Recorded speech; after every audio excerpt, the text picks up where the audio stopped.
Bonjour à toutes et à tous pour cette dernière vidéo de l'année qui s'intitule les tops et les flops de l'année 2021. Et oui, c'est le moment pour ce dernier jour ouvré, enfin le dernier jour tout court même de l'année 2021, de se poser, de faire un petit point de ce qui a marché et de ce qui a moins bien marché. Alors évidemment, 2021, sauf si on creuse un petit peu, ce fut, globalement une très, très bonne année, hein, en général, hein, pour les actifs, hein, pour une grosse, grosse partie, des actifs, financiers, et immobiliers. Ça a été aussi une année, même si les déclinologues, n'en déplaise aux déclinologues, ça a été aussi une bonne année pour la reprise, hein. On a eu un rebond, très vigoureux de l'activité, économique, puisque alors qu'en 2020 on craignait une flambée du chômage, type 1929, on se retrouve à la fin de l'année 2021 avec, des pénuries et plutôt finalement, enfin vaut mieux être presque candidat que, recruteur en cette fin d'année, 2021. Alors l'idée un petit peu de cette vidéo, c'est de creuser, un peu plus, hein, de indice par indice, hein, région par région, et voir ce qui a le mieux marché et ce qui a, un petit peu, moins marché. Alors voilà, je commence un petit peu toujours, hein, par la diapo des disclaimers, hein. Alors attention, hein, les performances passées ne présagent pas des performances futures. N'hésitez pas, voilà, à bien faire votre analyse, à vous rapprocher éventuellement de vos conseillers en investissement et en gestion de patrimoine, surtout après avoir vu une telle vidéo, parce que c'est tentant. Enfin, vous allez le voir, hein, quand je vais balayer un petit peu les différents indices. C'est tentant de vouloir, disons, d'avoir une attitude FOMO, hein, c'est-à-dire se précipiter, pour essayer de prendre le train, avant qu'il soit trop tard. Donc voilà, donc ça c'est un petit peu la grosse erreur, à ne pas faire, suite à la vidéo que je vais vous présenter. Alors, hein, alors on va commencer par les tops de cette année 2021 et ils ont été, très nombreux. Alors on va commencer, par les actions européennes, et notamment le CAC 40, hein, que vous connaissez, très, très bien. Les actions européennes qui ont excellemment, bien, performé avec, cocorico, hein, le CAC 40 qui est, l'indice qui a sans doute le mieux, performé en 2021, puisqu'il a démarré, l'année, hein, au 1er janvier, 2021 à 5 500 points pour finir, aujourd'hui 31 décembre 2021 à plus de 7 150 points. Cela représente une hausse de 30 de l'indice parisien et même quasiment près de 35 si l'on rajoute les dividendes, hein. Donc je rappelle aussi, hein, le CAC 40, c'est pas forcément intuitif, c'est un des indices, dans le monde qui verse le plus de dividendes aux actionnaires, hein, un des indices les plus généreux ou, aux actionnaires, hein. Donc quand on dit que la France est un pays entre guillemets, «socialo-communiste», quand on voit les indices, l'indice boursier phare, hein, de la France, hein, le CAC 40, c'est les entreprises, françaises sont celles, qui sont les plus généreuses vis-à-vis de leurs actionnaires en matière de dividendes. Alors cette hausse a été, réalisée en grande partie, hein, ça c'est le petit bémol, elle a été réalisée en grande partie entre janvier et août 2021 avec un rallye de 25. Donc les investisseurs qui sont rentrés, sur les marchés, en été, hein, l'été 2021, en août 2021, en fait, voilà, ils sont passés, à côté d'une grosse partie, de la hausse, puisqu'ils sont rentrés aux alentours de 6 800 points, 6 800 points. Bon, aujourd'hui, on est à 7 100 points, mais ils ont raté une grosse, grosse partie de la hausse puisque, je rappelle qu'il y a un an, jour pour jour, le CAC 40 était à 5 500 points. Et l'autre petit, voilà, petit point à, alors c'est pas un bémol, c'est un point à souligner, la grosse partie, de la hausse du CAC 40 notamment est portée par les valeurs du luxe, hein, qu'on appelle les calls, notamment, qui se distinguent, hein, par 4 valeurs, hein, Kering, Hermès, L'Oréal et LVMH, hein. Ce sont un petit peu nos GAFAM à nous. Et d'ailleurs, quand on zoome un petit peu, sur LVMH, hein, on a eu des performances extraordinaires du secteur du luxe. LVMH, par exemple, hein, vous voyez le graphique, sur l'année 2021 qui a vu sa valorisation augmenter de 60% sur 2021, donc le double du CAC 40. Et évidemment, en corollaire, hein, enfin, qui font partie un petit peu des personnes qui rient, le patron hein, de LVMH, hein, Bernard Arnault, qui a vu sa fortune augmenter dans les mêmes proportions. Puisque évidemment Bernard Arnault détient une très grosse partie hein, de LVMH et ça lui a même valu de devenir pour quelques heures l'homme le plus riche du monde en août 2021 avec une fortune estimée à 186 6,3 milliards de dollars hein, et je vous l'écris en chiffres, hein, c'est un gros chiffre. Donc voilà, ça a été un petit peu le cocorico, hein, pour quelques heures, l'homme le plus riche de la planète a été, français et même aujourd'hui, hein, au moment où je vous parle, voilà, ça reste de loin l'homme le plus riche de France. Et pour vous donner un autre ordre d'idée, le PIB, hein, de la France, donc s'élève à 2 603 milliards de dollars et la fortune, du patron donc de LVMH, hein, donc qui a fait une pointe à 186,3 milliards de dollars, bah, ça correspond à 7 de la richesse produite par la France en une année et oui, la fortune de l'homme le plus riche de France, c'est quasiment 7. Donc il détient 7 de la richesse, produite pas par le pays, hein, par la France en une année. Donc c'est vraiment énorme.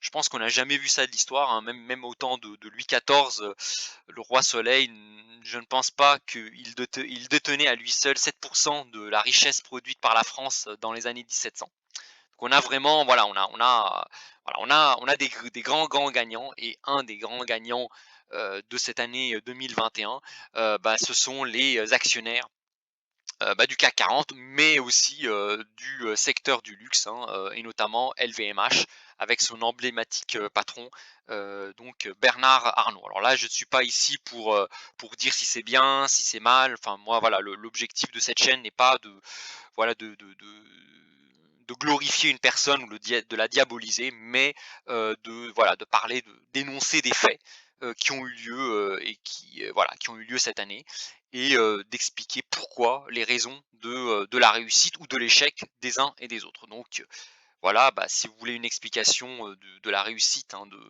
de certains, bah, ça a été effectivement, il faut voir ça dans l'extraordinaire santé du luxe cette année 2021 qui a aussi porté la bourse, les bourses européennes et notamment la bourse française. Alors les actions américaines, hein, ne sont pas en reste, hein. Les indices US, notamment le Dow Jones, a grimpé de 25 sur l'année 2021. Donc évidemment, c'est une des 2021 est une des rares années hein, où le CAC 40 donc surperforme le Dow Jones. Hein, il faut quand même le souligner. Hein, donc encore cocorico hein, pour, euh, pour nous autres Français, puisque notre indice phare a surperformé l'indice phare de la bourse de New York, qui est le Dow Jones. Alors comme pour le CAC 40, l'essentiel de la hausse du Dow Jones a eu lieu entre janvier et août 2021. Alors pourquoi cette hausse des indices US est moins spectaculaire que celle du CAC 40? Alors moi je vois deux raisons. On a quand même des perspectives de resserrement de la politique monétaire hein, aux États-Unis, avec la Fed qui pourrait monter ses taux dès le milieu de l'année 2022, ce qui n'est évidemment pas le cas de la Banque centrale européenne qui n'a clairement pas indiqué des velléités de resserrement de la politique monétaire. Et évidemment, en corollaire, on a eu une appréciation continue du dollar, hein, le dollar qui s'est quasiment renforcé de près de 10%. Alors, j'ai pas fait de graphique hein, par rapport à l'euro sur l'année 2021. Et ça, évidemment, ça pénalise les exportateurs américains, donc au bénéfice justement des exportateurs européens. Alors, évidemment, nous en France, en Europe, on a les calls. Les Américains, eux, ils ont les fameux GAFAM, hein. Alors GAFAM, c'est, les abréviations, hein, GAFAM, G comme Google, A comme Apple, F comme Facebook, A comme Amazon et M comme Microsoft. Et là, je vous mets les deux exemples, hein, de graphiques. Donc avec Google qui a pris 66% sur l'année 2021. Donc c'est le graphique à gauche.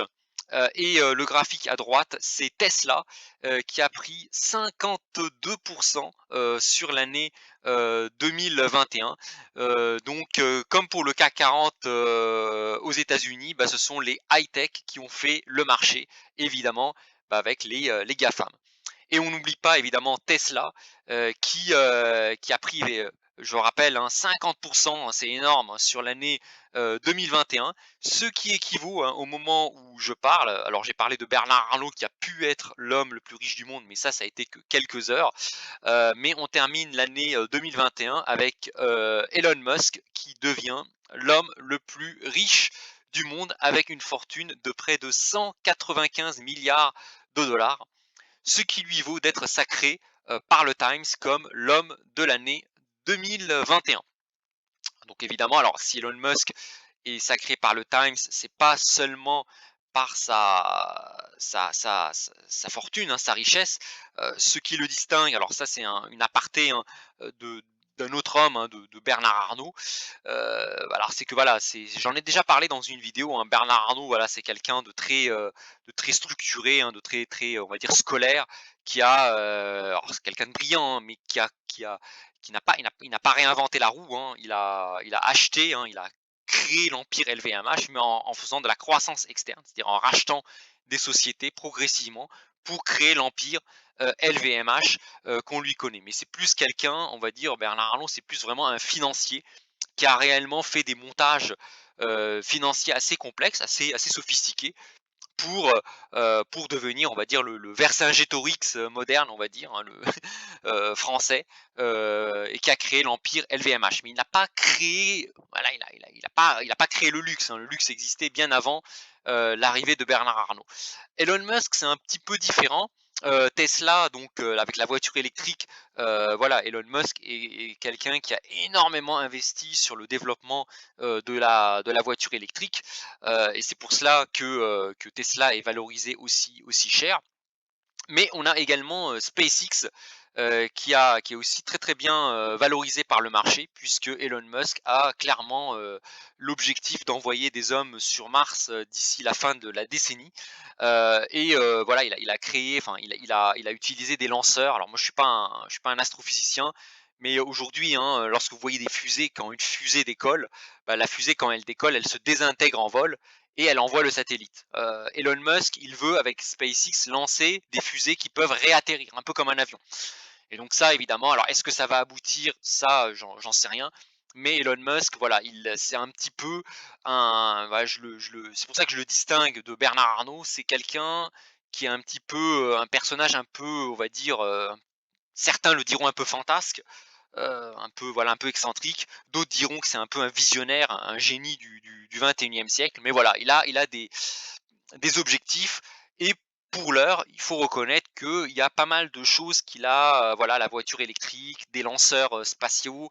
Voilà, il a fait quand même des choses qui, pour l'heure, semblent couronnées de succès. Et c'est pour cela que, bah, pour le moment, le marché, en tout cas, lui tresse des lauriers. Donc là encore, hein, je ne critique pas, je ne dis pas qui est meilleur que qui. Voilà, j'énonce des faits. Et effectivement, parmi les grands gagnants de l'année 2021, on a les high-tech. Et bon, bah voilà, j'ai cité Elon Musk, mais bon, bah, première fortune du monde, mais bon, je n'écarte pas non plus Jeff Bezos, hein, fondateur d'Amazon.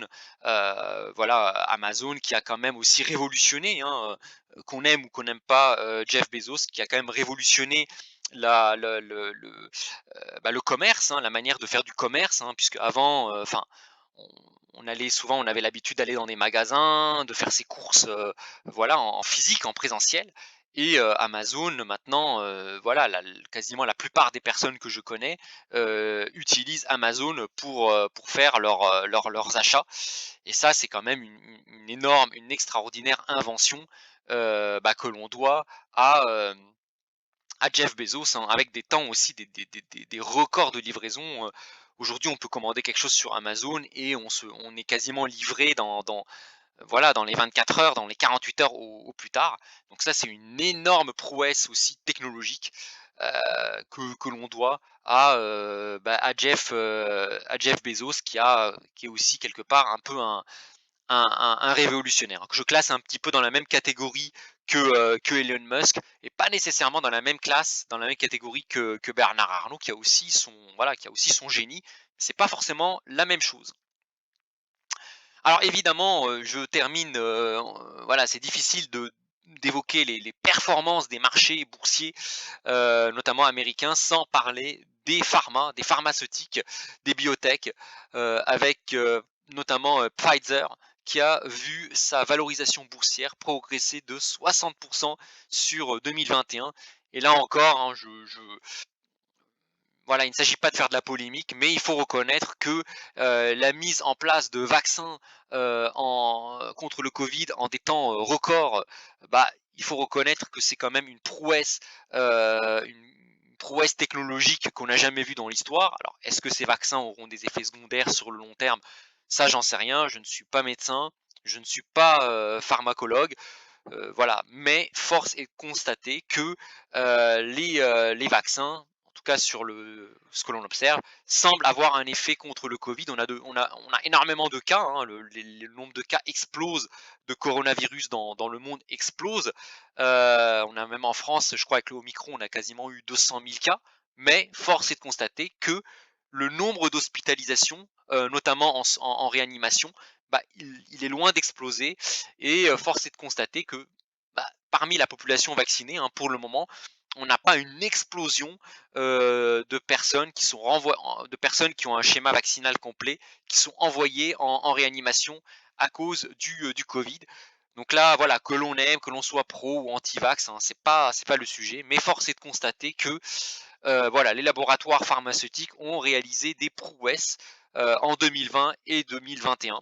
Et évidemment, les marchés leur rendent, voilà, les félicitent via une explosion de leur valorisation boursière. Alors autre bonne année aussi, c'est les cryptos, qui a été, voilà, une bonne année 2021, hein, pour les cryptos.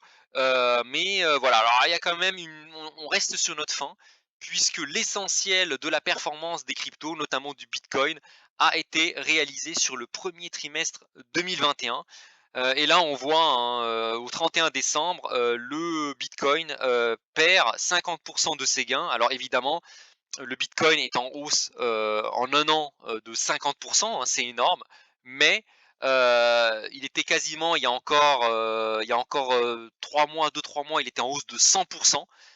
Et le Bitcoin a quand même aujourd'hui, au 31 décembre 2021, le Bitcoin a abandonné la moitié de ses gains sur l'année 2021. Donc on reste sur notre fin, notamment à cause de l'échec du franchissement du seuil des 70 000 dollars le Bitcoin, puis la cassure des supports intermédiaires de 60 000 et 50 000 dollars. Donc globalement, bah, ça a été une bonne année aussi pour les cryptos, mais quand même avec voilà, une fin d'année un petit peu décevante sur les cryptos, notamment voilà, sur le Bitcoin, hein, qui est quand même qui est quand même la crypto phare, parmi l'ensemble de cryptos et d'altcoins qui existent sur le marché. L'immobilier, alors là, a aussi profité des largesses, des banques centrales et du, confinement. Donc là, j'ai dans la première partie, j'ai parlé des actifs quelque part, qui ont enrichi beaucoup de personnes, mais sans forcément appauvrir les autres, hein. Bon, bah, le fait que LVMH ait explosé, bon, c'est bien, ça a enrichi Bernard Arnault, mais ça n'a pas forcément appauvri le commun des mortels. Là, on va parler des classes d'actifs qui ont enrichi certaines personnes, mais qui malheureusement ont appauvri bah, les personnes qui ne détiennent pas ces classes d'actifs. Alors je parle en premier lieu de l'immobilier, hein. Tous les secteurs de l'immobilier ont progressé cette année, y compris les bureaux, pourtant pénalisés par le télétravail. Les prix des appartements en France se sont appréciés de 5%. Quant à la hausse, des prix des maisons, elle avoisine 10 sur l'année, 2021 et effectivement cela se comprend puisque, beaucoup enfin grâce au télétravail, hein, beaucoup de cadres, parisiens, en ont profité pour acheter, des logements spacieux, des appartements spacieux ou des maisons en province, pour faire du télétravail et on a alors je ne l'ai pas mis ici, mais on a, alors autant les prix à Paris ont progressé, mais de manière on va dire modérée, hein, 2-3 sur l'année 2021. Par contre, l'immobilier en province a flambé, hein, notamment sur les côtes, hein, en montagne, au bord de la mer. Le prix des maisons a littéralement explosé. On a des hausses à de 20-25 dans certains secteurs, notamment en Normandie et en Bretagne, justement parce que justement à cause de l'exode, hein, l'exode urbain, lié au télétravail. Alors on assiste aussi au même phénomène aux États-Unis, avec en plus une hausse vertigineuse des loyers. Alors en France, les loyers sont régulés, hein, on peut pas augmenter les loyers comme ça. Alors aux États-Unis, hein, les loyers sont vraiment fixés par l'offre et la demande et on a eu une explosion, du prix des loyers aux États-Unis, hein, une explosion de 10 à 15 de la hausse des loyers, notamment sur la partie, en périphérie, des centres-villes. Bon moi il y a un coin que je suis assez puisque j'ai investi moi-même une partie de mon patrimoine, dans la ville, notamment au nord de New York, hein, dans la ville de Bacon aux États-Unis, hein. J'ai placé quelques billes et là l'immobilier a en 2021 a explosé, hein, le prix des appartements et des maisons a très fortement augmenté, dans les banlieues de grandes des centres-villes, notamment grâce au télétravail. Ce qui évidemment ça a été très très bien pour les investisseurs, pour celles et ceux qui ont investi en 2020, ça a été très très bien, ils ont eu le flair. Par contre, évidemment, pour celles et ceux qui aujourd'hui cherchent à acheter de l'immobilier, vous comprenez bien que c'est compliqué, parce que forcément, il y a une baisse du pouvoir d'achat des acheteurs d'aujourd'hui, hein, des futurs acheteurs, à cause de la hausse des prix de l'immobilier. Donc sur l'immobilier, 2021 aurait été une bonne année, aussi bien donc pour l'immobilier résidentiel que pour l'immobilier de bureau ou l'immobilier d'infrastructure, notamment sur les SCPI. Les personnes qui ont investi aussi dans les SCPI ont pu voir aussi leur patrimoine augmenter sur cette année 2021 avec une bonne tenue, hein, avec une distribution de plantureux dividendes, hein. Moi, j'ai aussi une partie de mon patrimoine investi en SCPI et j'ai pas eu à me plaindre des dividendes qui m'ont été versés cette année. Autre grand gagnant de cette année 2021, les prix de l'énergie et du pétrole qui a augmenté de 60%, hein, sur cette année 2021. On rappelle, hein, au 30 décembre 2020, le pétrole atteignait péniblement 50 $ le baril. On était même plutôt à 48 $ le baril à la fin de l'année 2020. Un an après, hein, donc le 31 décembre 2021, le prix du baril s'élève à plus de 75 dollars, 75 $. Donc une hausse vertigineuse. Là encore, on a, contrairement aux actions, ceux qui ont, des contrats, sur le pétrole, qui ont acheté des actions, de compagnies pétrolières, qui détiennent des certificats sur le pétrole, celles des CFDI aussi sur les pétroles, ces investisseurs, forcément, se sont, fortement enrichis, hein, grâce à la hausse du pétrole. Par contre, évidemment, les personnes qui ne détiennent aucune action de compagnie pétrolière, aucun certificat indexé sur le pétrole, aucun CFD, et ces personnes qui se contentent juste de faire le plein de leur voiture ou de chauffer leur maison, malheureusement, ces personnes-là, voilà, elles se sont appauvries. Donc voilà, voilà, quand je parle que le pétrole fait partie des tops de l'année 2021, il fait partie des tops pour les investisseurs qui détiennent des contrats sur le pétrole, des actions de compagnies pétrolières.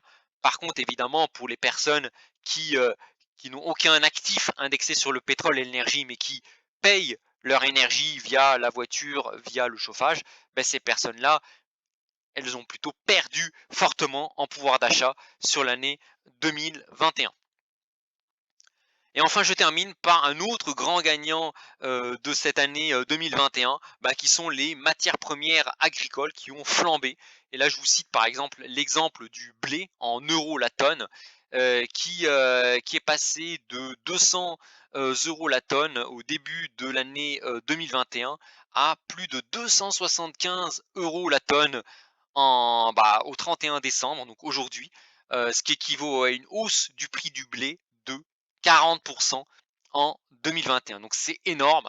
Et là encore, il y a des gagnants et des perdants. Alors évidemment, les agriculteurs, les céréaliers, évidemment, ça a été une bonne année pour eux puisque ils ont pu avoir finalement, ils ont pu vendre leur blé, leurs céréales beaucoup plus cher que ce qu'ils l'auraient fait il y a un an. Pour les investisseurs, c'est pareil, hein, qui ont détenu des contrats, hein, des CFD, notamment des contrats sur le blé, le maïs, le soja, notamment via les plateformes de trading ou éventuellement via des assurances vie, des fonds en assurance vie, bah, ceux-là ont pu aussi voir leur patrimoine, une partie de leur patrimoine en tout cas, bien augmenter cette année. Bah, par contre, évidemment, bah, pour les ménages modestes qui n'ont pas forcément investi et qui, eux, par contre, ont subi ou vont subir de plein fouet la hausse des pâtes, hein, du prix du pâte, du prix du riz, du prix du pain à la fin de l'année 2021 et sans doute courant de l'année 2022. Donc voilà encore, hein, donc on a une première partie, hein, parmi les actifs qui ont performé, on a les actions, notamment toutes les classes d'actifs, hein, les actions européennes, américaines, les high-tech, les biotech, les GAFA, qui ont flambé en enrichissant évidemment leurs propriétaires, hein, Elon Musk, Bernard Arnault, Jeff Bezos, mais sans forcément appauvrir les ménages de la classe moyenne. Donc finalement, on va dire tant mieux, hein, les actions ont augmenté, finalement tant mieux pour les riches de ce monde. Par contre, on a une autre catégorie d'actifs, hein, l'immobilier, les matières énergétiques, les matières premières alimentaires qui ont flambé et qui, elles, pour le coup, enrichissent les personnes qui détiennent ces actifs, mais malheureusement appauvrissent grandement les personnes qui dépendent, hein, qui cherchent à se loger, les locataires, les primo-accédants, même celles et ceux qui ont vendu un bien pour devoir acheter un bien plus grand. Ces personnes-là se sont globalement appauvries. Les personnes qui ont des salaires modestes, dont le budget alimentation, énergie, essence, chauffage représente une grosse partie de leurs dépenses, ces personnes-là se sont également appauvries durant l'année 2021. Donc ça, il faudra faire attention, voilà, pour l'année 2022, voilà, que tout cela ne génère pas des mouvements sociaux, hein, des mouvements de grogne, d'une grosse partie de la population qui souffre, qui a du mal à joindre les 2 bouts et qui voit, hein, qui assiste, hein, si elle creuse un peu, qui voit des fortunes, hein, des gens comme, voilà, comme Jeff Bezos ou plus proche de nous comme Bernard Arnault, qui détiennent 7% du PIB français. Alors je crois que c'est une personne qui s'est amusée à compter la fortune de Bernard Arnault. Il a fait un petit calcul. Une personne qui serait née en 1789, donc au moment de la prise de la Bastille, et qui économise 8 000 euros par jour, hein, 8 000 euros par jour de 1789 à aujourd'hui, c'est pendant plus de 200 ans, 230 ans, aujourd'hui, elle n'aurait a priori que 1% de la fortune accumulée par Bernard Arnault. Alors moi, je m'amuse pas à faire ce genre de petits calculs. Je trouve pas ça forcément très intéressant. Mais voilà, il y a quand même un nombre croissant de personnes qui commencent à clairement, clairement souffrir, à ne pas être contentes de voir ces disparités de richesse se creuser. Et ça peut être un point d'attention à surveiller pour l'année 2022. Alors, je vais passer maintenant au flop, parce que si 2021 a été une très belle année, hein, pour un grand nombre d'actifs, hein, les cryptos, les actions, les GAFA, les pharma, les calls, hein, le luxe, le pétrole, l'énergie, les matières premières, alimentaires, l'immobilier. Certains actifs, ont été un petit peu, tenus à l'écart, de la croissance, on va dire, qui a eu lieu en 2021. Alors, on va commencer par le marché obligataire, les obligations. Les marchés obligataires, alors là, je vous montre la photo de la valorisation des obligations allemandes. Donc, le marché obligataire ont été sous pression, avec par exemple un Bund allemand qui perd 3% sur l'année 2021. Donc, il n'y a pas besoin d'être grand clair pour comprendre pourquoi les obligations ont souffert, hein. On a eu une remontée de l'inflation, hein, sur l'année 2021. Puisqu'au début 2021, on était à 1% d'inflation. Aujourd'hui, on a quasiment 4 à 5% d'inflation en Allemagne, 7%, 6 à 7% d'inflation aux États-Unis. Donc forcément, une hausse de l'inflation provoque une remontée des taux d'intérêt et en corollaire une baisse de la valorisation des portefeuilles obligataires. Alors, deuxième raison qui explique pourquoi les obligations ont baissé cette année, bah, c'est la remontée, la hausse de l'appétit pour le risque. Quand vous pensez que demain sera meilleur qu'aujourd'hui, vous êtes optimiste, vous achetez des actions, bah, qu'est-ce que vous faites? Vous vendez vos obligations, qui sont des actifs peu risqués, pour acheter des actifs entre guillemets risqués. Et donc du coup, ça a entraîné une baisse de la valeur des obligations. Donc voilà, le premier gros perdant de l'année, hein, ce sont les obligations, les actifs sans risque, hein, les obligations, notamment les obligations allemandes, mais on peut dire la même chose pour les obligations françaises et américaines. Deuxième gros perdant qui personnellement m'a beaucoup déçu, et j'en ai en portefeuille, ce sont l'or, l'or qui perd 3% sur l'année 2021. Là vous voyez, hein, le graphique de l'or sur l'année 2021, et ce malgré l'inflation. Donc là, ça c'est un gros point d'interrogation. Comment expliquer que l'or a perdu de sa valeur alors que l'inflation est passée de 1% début de l'année à quasiment 5% en cette fin d'année 2021. Donc ça, c'est assez difficile à expliquer, hein, je vous le cache pas. Mon explication, c'est que en fait, comment dire, l'inflation est certes remontée, mais les marchés croit toujours en la crédibilité des banques centrales. Les marchés pensent que les banques centrales, notamment la Fed, ne laissera pas l'inflation déraper et qu'elle va durcir sa politique monétaire en remontant ses taux d'intérêt en 2022. Et donc du coup, comme les marchés anticipent un durcissement de la politique monétaire américaine, bah, ils anticipent forcément une hausse du dollar, hein. Le dollar a déjà bien monté. Et évidemment, si les taux remontent, l'or ne verse pas de coupons, il ne verse pas de dividendes, bah, l'or se retrouve défavorisé par rapport au taux. Première explication. Deuxième explication, perspective de durcissement de la Fed, remontée du dollar, l'or étant libellé en dollars, bah, sa valorisation tend à baisser. Donc c'est un petit peu mon interprétation, pourquoi l'or a été si décevant cette année 2021, puisque quelqu'un qui possédait 100 dollars d'or au 31 décembre 2020, bah, aujourd'hui il n'a plus que 96 dollars en portefeuille.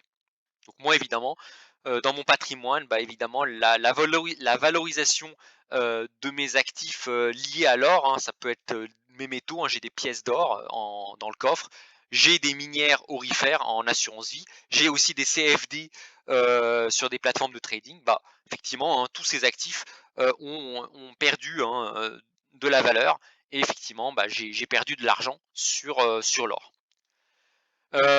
Pour l'argent, c'est encore plus violent, hein, puisque si l'or n'a perdu entre guillemets que 3% en 2021, l'argent, lui, est passé de 27 dollars l'once à 23 dollars l'once. Donc il a perdu 25% de sa valeur en 2021.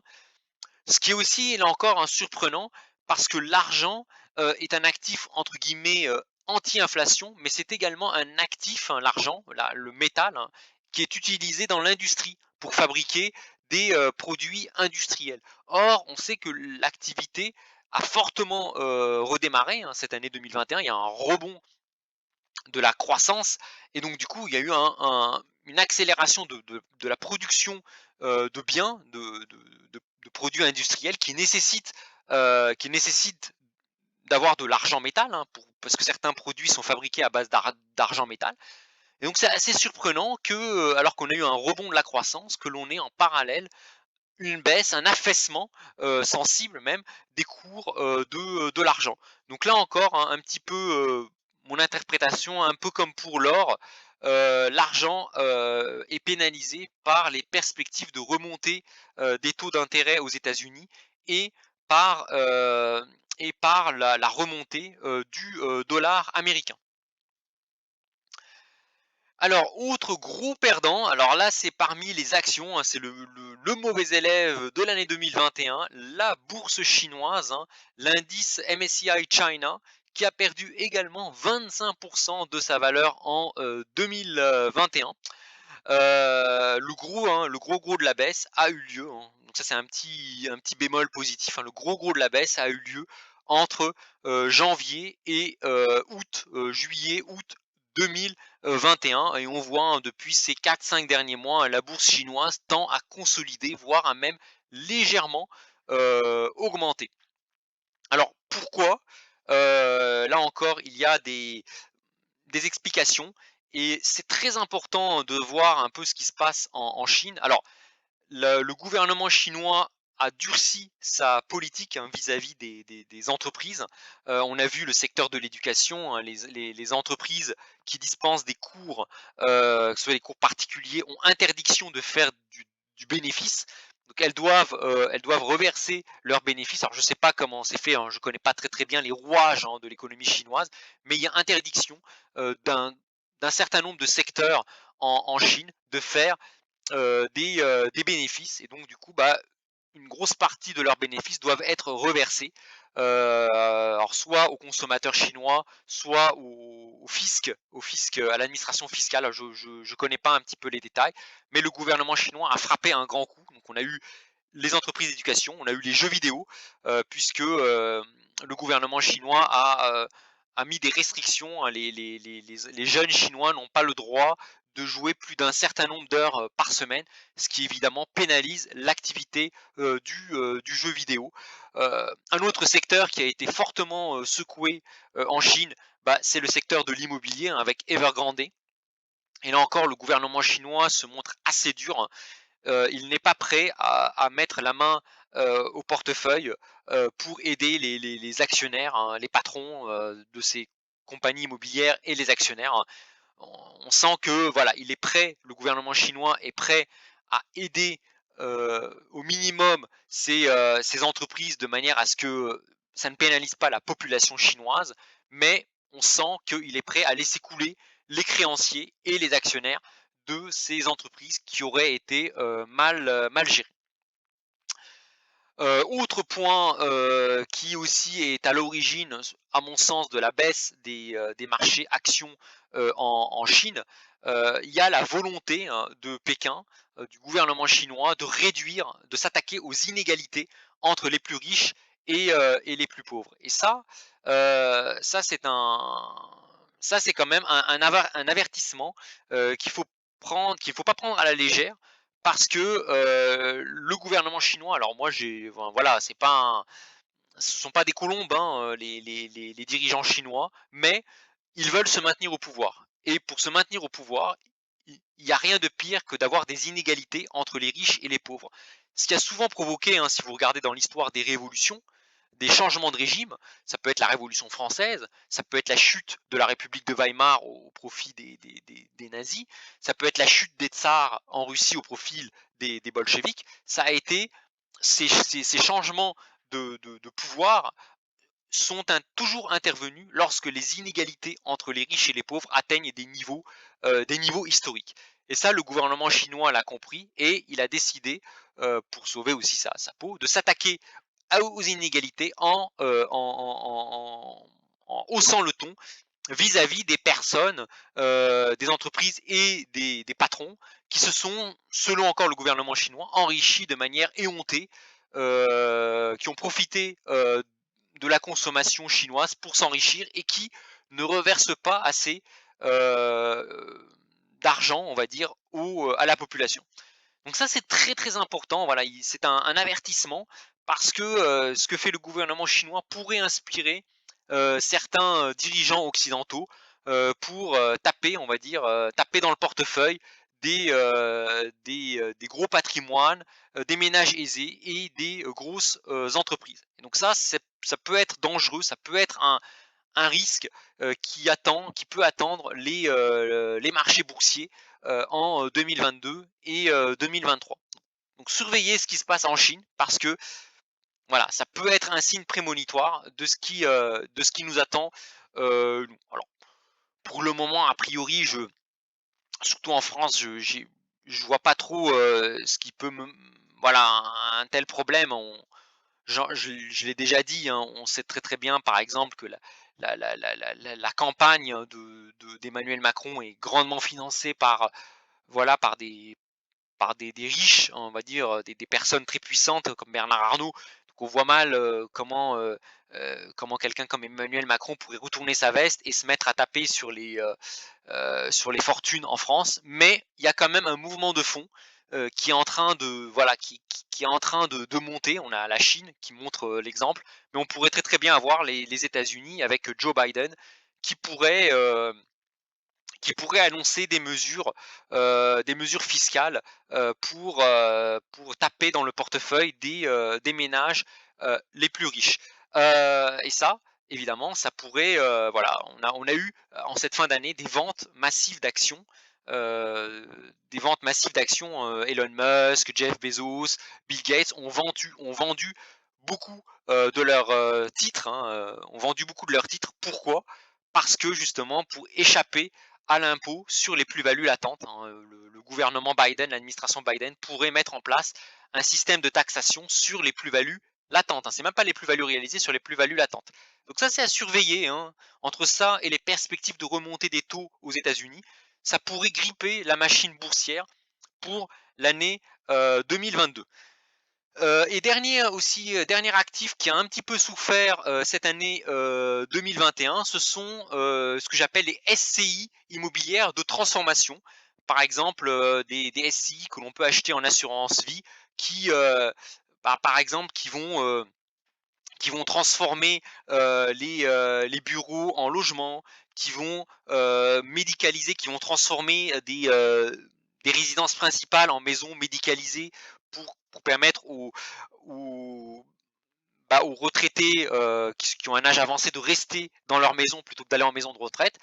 Ces SCI-là, qui ont quand même des beaux projets, ont été aussi pénalisés, ont eu des contre-performances en cette année 2021, sans doute pour moi à cause de la hausse des taux qui ont rendu finalement, qui ont renchéri le coût de leurs projets. Parce que ces projets-là, évidemment, de médicalisation des résidences principales nécessitent des investissements, nécessitent de faire des crédits, et donc du coup est assez sensible au mouvement de taux d'intérêt. Et on a eu une remontée des taux français cette année. Et donc du coup, les SCI, certaines SCI ont pu être pénalisées à cause de cela en 2021. Donc ça fait partie un petit peu des petits flops de cette année 2021. Alors en conclusion, donc quoi retenir, hein, les grands tops de cette année 2021, les actions, notamment les actions européennes, avec en tête les entreprises du luxe, les actions américaines, avec notamment les high-tech, les GAFAM, et les biotechnologies, plus évidemment le spatial, hein, l'industrie du spatial.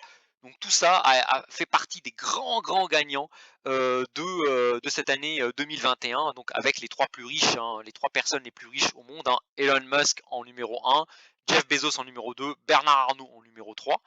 Donc les gros gagnants.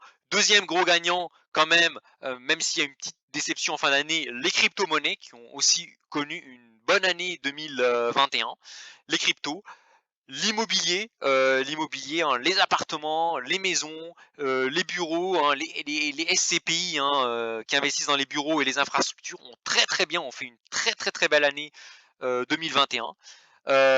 Et pour finir, les matières premières, hein, que ce soit les matières premières alimentaires, hein, agricoles et les matières premières énergétiques, notamment le pétrole. Alors, pour terminer, en conclusion, attention, les performances passées ne présagent pas les performances futures.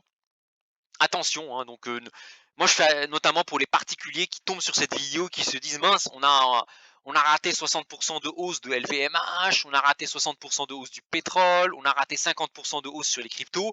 Vite, on va investir tout notre patrimoine là-dessus. Attention, surtout pas faire ça.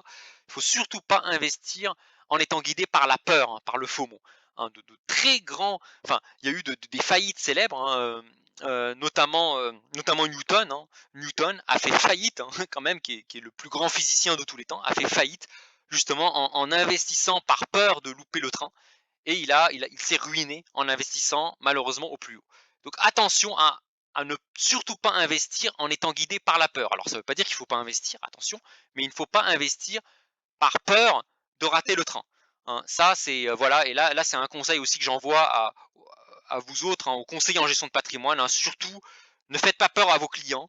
Voilà, ayez l'approche globale vis-à-vis de vos clients. Prenez le temps de présenter les différentes possibilités d'investissement à vos clients sans leur faire peur, sans leur mettant la pression pour qu'ils signent au plus vite. Hein. C'est pas forcément leur rendre service. Autre point, les catalyseurs de la hausse des indices 2021 pourraient ne plus être présents en 2022.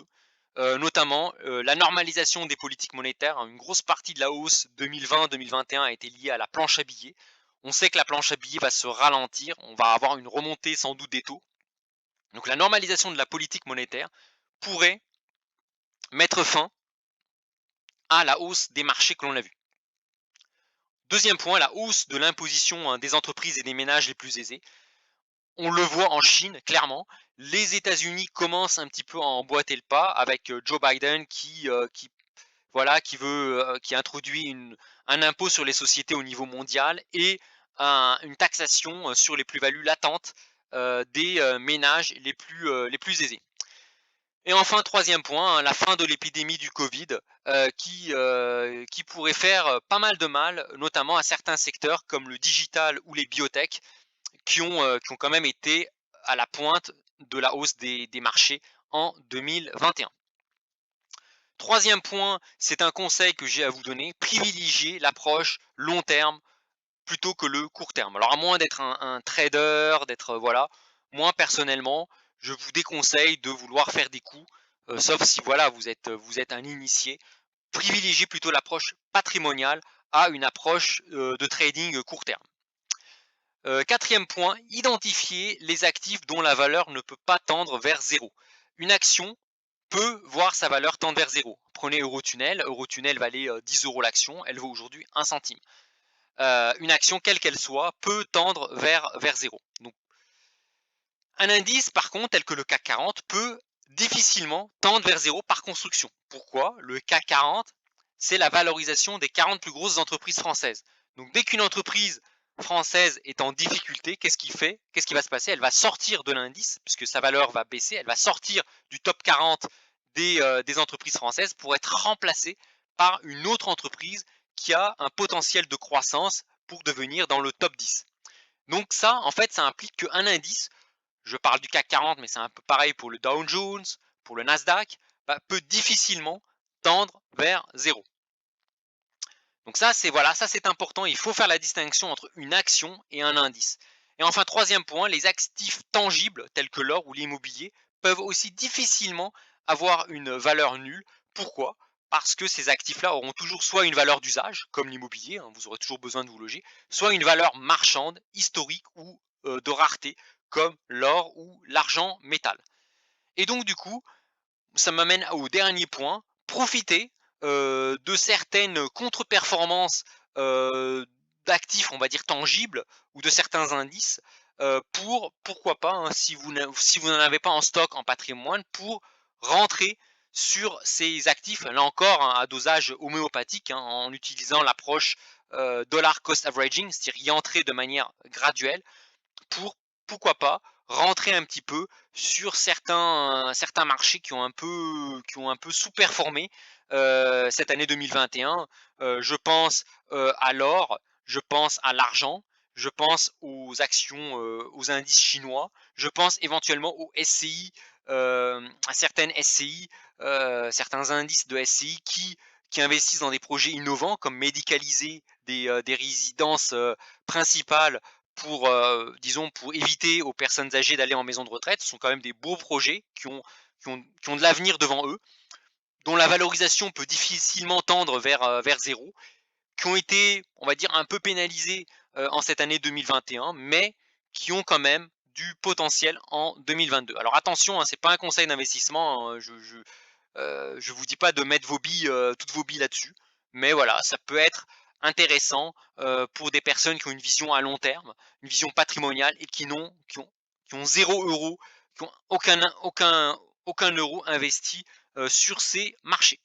Voilà, bah écoutez, je termine cette vidéo pour vous souhaiter à toutes et à tous un excellent réveillon du nouvel an, en espérant que vous ne soyez pas positif au Covid ou cas contact, donc ce qui pourrait gâcher la fête. Voilà, bah écoutez, je vous souhaite en tout cas une très bonne fin de journée, une excellente fin d'année 2021 et un excellent début d'année 2022. Voilà, voilà, voilà. Bah, écoutez, en tout cas, je vous quitte, pour cette dernière vidéo de l'année 2021 et je vous souhaite vraiment une bonne santé, hein. La santé, c'est le plus important, une bonne santé à vous et à vos proches. Bisous à toutes, salut, salut à toutes et à tous et à l'année prochaine.